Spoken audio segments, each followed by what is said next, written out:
Just doing a really quick video today. We're having trouble with the fuel pump. The actual diaphragm must have a hole in it. The oil is saturated with petrol, so the pumping system has allowed it to flow into the sump. We're trying to avoid that at all costs. The actual gasket kit is quite expensive. It's not something I'm prepared to pay for just to have the aesthetic value of having the original pump on it. The more practical version is to actually put in on an electric pump. $13 on eBay. It's quite small. I'm sure it's going to be noisy. It's just going to be sitting on the back near the original fuel tank area. Going to run a line to it. Going to have it on a switch, which I can turn on and off separately. It's the most practical way I can think of doing it. This is 13 bucks. This, however, is a strike of gold. This is 8 bucks. This is an actual specifically designed GMH fuel pump block. It was the last on its shelves at Autobarn. They were getting rid of them. It was like $18 down to 13, down to 8. So obviously they were trying to get rid of it. Last one on the shelf, and it's an exact fit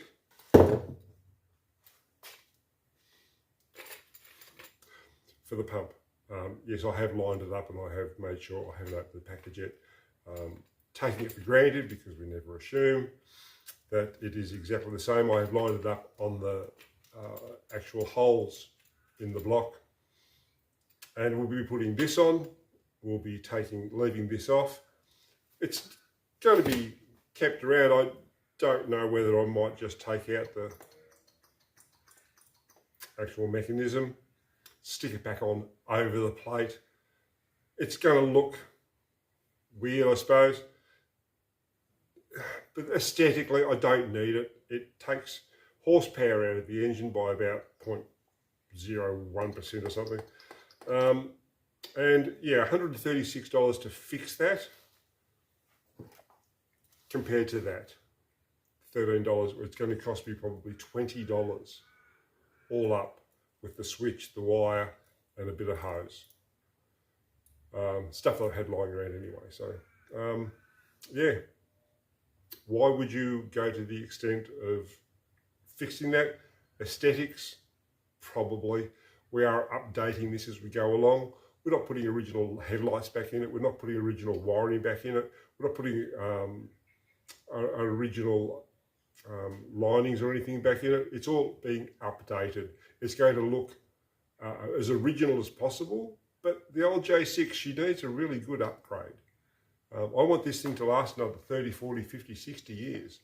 So this is the beginning of part of that. The original electronic system, well, it doesn't, there is no electronic system. I'm going to be upgrading to Dizzy. I'm not going to the extent of putting in fuel injection system, but yeah, I'll put an electronic ignition on it. That's going to, it's going to keep it as original as possible, which is going to run beautiful. She's going to drive every single day. It's going to be used as a truck. It's going to have the 10-speed original box. So, yeah, I just thought I'd give you a quick update. This will be a lot easier than waiting for the pump to prime as well.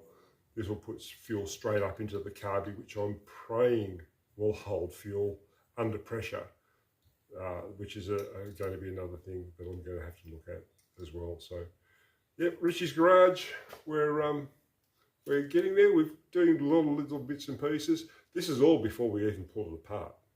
This is all before we even start refurbishing the whole truck from start to finish. We haven't done any panel work. We haven't done any interior work.